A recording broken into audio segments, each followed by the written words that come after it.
Who could have imagined that a man who spent his days feeding pigeons in a park near the New York Public Library was one of the most brilliant minds in the world? Nikola Tesla was so smart that he could picture all his ideas and the designs for them in his head. He didn't need models or drawings. Although the Serbian-American was a famous inventor, he died penniless after his most ambitious project came crashing down. How dramatic a turn his life took. At one point, he could have easily been the richest person on the planet. Royalty payments on his alternating current power system were worth an absolute fortune, hundreds of millions of dollars adjusted for inflation. Today, our world is still predominantly powered by AC, in which the flow of electricity changes direction periodically. As a result, it suffers less energy loss when transmitted over long distances. On the other hand, Thomas Edison's direct current, DC, travels in only one direction and is tough to transmit over long distances. AC is the type of electric current generated by most power plants, including Tesla's plant at Niagara Falls. Niagara Falls started the electrification of the world. Tesla and American industrialist George Westinghouse built the world's first hydroelectric power plant here in 1895, using AC to harness the power of the falls. After such a great success, Tesla could have retired very comfortably, but instead, he was determined to outdo himself by achieving a new form of global communication. Trouble is, he had no money to turn his latest dream into reality. How can that be, considering his AC system should have made him very wealthy? Westinghouse purchased Tesla's AC patents for $60,000 in the form of $5,000 cash and 150 shares in Westinghouse Electric and Manufacturing Company.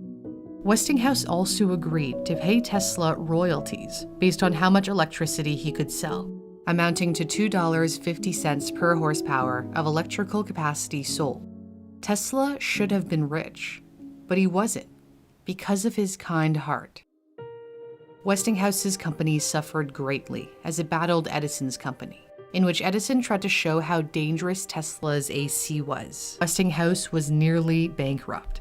An industrialist, J.P. Morgan, intended to starve out Westinghouse's company and buy up Tesla's patents in an effort to dominate the energy market. Westinghouse begged Tesla for relief from having to pay the promised royalties to try to save his company. In response, in what can only be described as a gesture of pure selflessness, Tesla tore up his contract. He was so moved by his friend's pleas. Nikola Tesla single-handedly saved the Westinghouse company. He was grateful to George Westinghouse, his friend who believed in him, who never swindled him. And besides, Tesla had even bigger ideas to pursue. Yet, walking away from the royalties would come back to haunt him, because it left him struggling financially to the point where it dashed his ultimate dream. After the success of Niagara Falls, Tesla returned to his lab. There was nothing he loved more than experimenting. Even the fire that gutted his New York laboratory couldn't stop him. We don't know what caused the fire. In 1891, he had invented the remarkable Tesla coil, which produced high-voltage, high-frequency alternating current electricity. With high frequencies, he pioneered the use of X-rays for medical purposes. This is an X-ray Tesla took of his own hand, but that paled in comparison to the time he waved vacuum tubes around like a Jedi, illuminating them wirelessly after having transmitted energy through the air. The wireless transmission of energy became his lifelong obsession. He imagined a wireless globe, transmitting free electricity across the Atlantic with no wires, and took his idea to the wealthy American banker J.P. Morgan. Morgan put up $150,000 to build a giant transmission tower at Wardenclyffe on Long Island, New York. Tesla imagined that it would be the first of a network of towers worldwide. He believed these towers would allow him to send electricity through the atmosphere, which anyone with the correct equipment could then tap into. This image is an artistic impression, kindly supplied to me by Alan Bellows with Damn Interesting. The real tower never crackled with electricity. Tesla explained at the time, It will be possible for a businessman in New York to dictate instructions and have them instantly appear in type at his office in London or elsewhere. He was well ahead of his time. It was incredibly prescient of him to imagine a global wireless communication system similar to what the internet offers us today.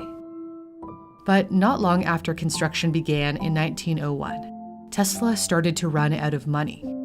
He appealed to J.P. Morgan for more financing, without any luck. Investors were instead throwing their support behind a young Italian inventor. In 1901, Guglielmo Marconi successfully sent a radio signal from England to Newfoundland, Canada. He used Tesla's radio patents to do it. Tesla realized his coils could transmit and receive powerful radio signals, and he applied for radio patents, which the US Patent Office granted in 1900. So Marconi's feat didn't bother Tesla, who remarked to one of his engineers, "Marconi is a good fellow. Let him continue. He is using 17 of my patents." Marconi tried to file radio patents himself in the US, but the Patent Office turned down repeated applications, as it argued they were too similar to Tesla's. However, as Tesla found out, things can change. In 1904, the Patent Office reversed its earlier decisions and awarded Marconi a patent for the invention of the radio. The reason behind the reversal has never been explained. Some suspect the powerful backing Marconi received in the United States, including that by Edison, played a role. Marconi was credited as the inventor of the radio and became rich. He even won the Nobel Prize in Physics as a result. Tesla was furious and sued the Marconi Company for patent infringement, yet he couldn't afford to litigate a case against a big corporation. He also couldn't find anyone interested in investing more money in his Tower of Dreams. In 1917, Tesla's tower was dismantled to pay off his creditors. Tesla was in debt to the heirs of the Waldorf Astoria Hotel, where he had been staying. When his friend and wealthy investor John Jacob Astor died on the Titanic, Astor's heirs demanded that Tesla pay his debt. He did so by demolishing his tower and selling the scrap metal. When his greatest dream was out of reach, Tesla lamented, "It is not a dream. It is a simple feat of scientific electrical engineering, only expensive, blind, faint-hearted, doubting world." Tesla began to withdraw from that world. He showed signs of obsessive-compulsive disorder. He was obsessed with the number 3 and would walk around a block 3 times before entering a building. He'd count his steps wherever he walked. He compulsively counted the cubic content of bowls of soup or cups of coffee. Otherwise, his meals were not enjoyable. Near the end of his life, he became obsessed with pigeons, especially a white female pigeon. He is believed to have said, "I love that pigeon. I loved her as a man loves a woman, and she loved me. As long as I had her, there was a purpose in my life." Tesla never married. The pigeon apparently died in his arms, and at that point, he knew his life's work was finished.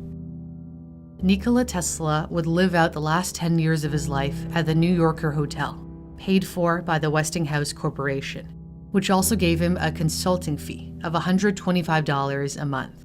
This is the company that was in debt to him for having given up royalties worth millions of dollars for the sake of his friend, George Westinghouse. He began to fade away into history, one of the few exceptions being the time he turned 75 and made the cover of Time magazine. Tesla died in his hotel room, alone, on January 7, 1943, without a penny to his name. He was 86 years old. A few months after his death, the US Supreme Court overturned Marconi's radio patent in favor of Tesla's.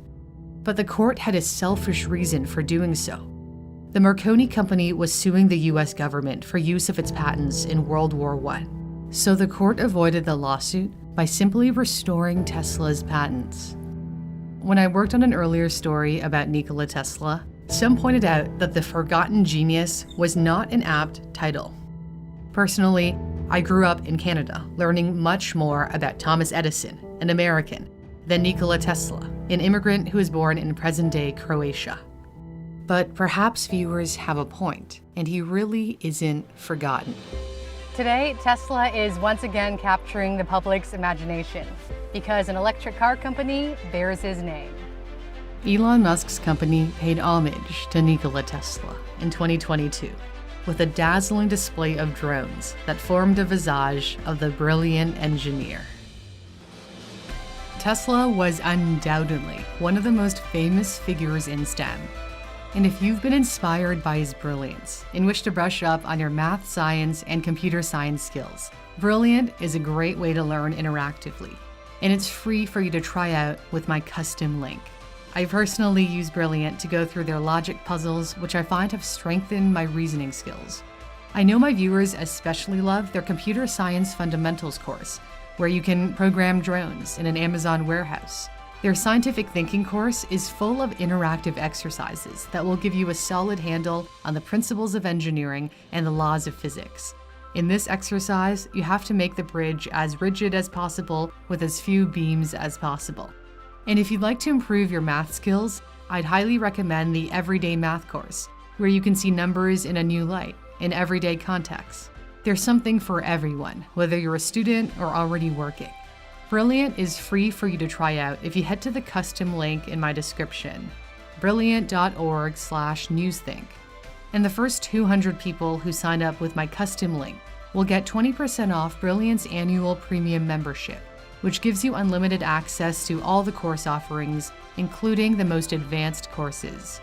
Thanks for watching. For Newsthink, I'm Cindy Palm.